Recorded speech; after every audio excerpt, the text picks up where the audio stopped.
ஆமா, little exam for you guys. எல்லாரும் okay சொல்லிட்டீங்கன்னா நான் ஒரு கேள்வி வச்சிருக்கேன். இன்ஃபேக்ட் 4-5 questions வச்சிருக்கேன். But rapid fire questions. Okay, so we have Sargunam sir here with us. So Sargunam sir க்கு national award கிடைச்ச படம் எது? நீங்க ரொம்ப காமா ஆன்சர் பண்றீங்க அதித்தி. நீங்க ஃபாஸ்ட் ஆன்சர் பண்ணிட்டீங்க. Okay, next question. Yeah, rapid fire. I am very much on your side. Come on Aditi. அத மத்த சைட கொண்டு வாங்க. புஷ்கர் காயத்ரி டைரக்ட் பண்ண, ஆக்சுவலி ப்ரொடியூஸ் பண்ண அந்த first series. I think we are sensing a trend here. They know all the answers. So the next one is a 2-part question. Okay. Pushkar Gayatri duo created an award-winning film in Tamil. அது வந்து ஹிந்திலயும் remake பண்ணிருந்தாங்க. Second என்ன பதில் அப்படின்னு சொல்றதுக்கு முன்னாடி lead actors in both versions.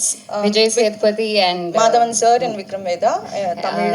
Hrithik sir and Sai sir.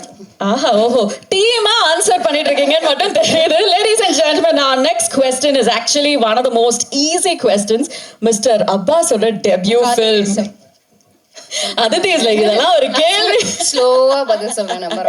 Okay, next question is to Dushara. Aditi's debut film எது அப்படின்னு சொல்லுங்க. Aruvi, and I think you can guess my next question. Dushara's debut film. Bodhiyeri Buddhimari. Okay, fantastic. Half answer கொடுத்தீங்கனாலும் கரெக்டா கொடுத்தீங்க. ஆமா, I have a great feeling that you guys have decided என்ன கேள்வி கேட்டாலும் நாங்க வந்து சேமா, அதாவது we are going to answer together and show that solidarity. Well, we love having you on stage. இது ஒரு எக்ஸாமா இருந்திருந்தா கண்டிப்பா you guys have passed with flying colors.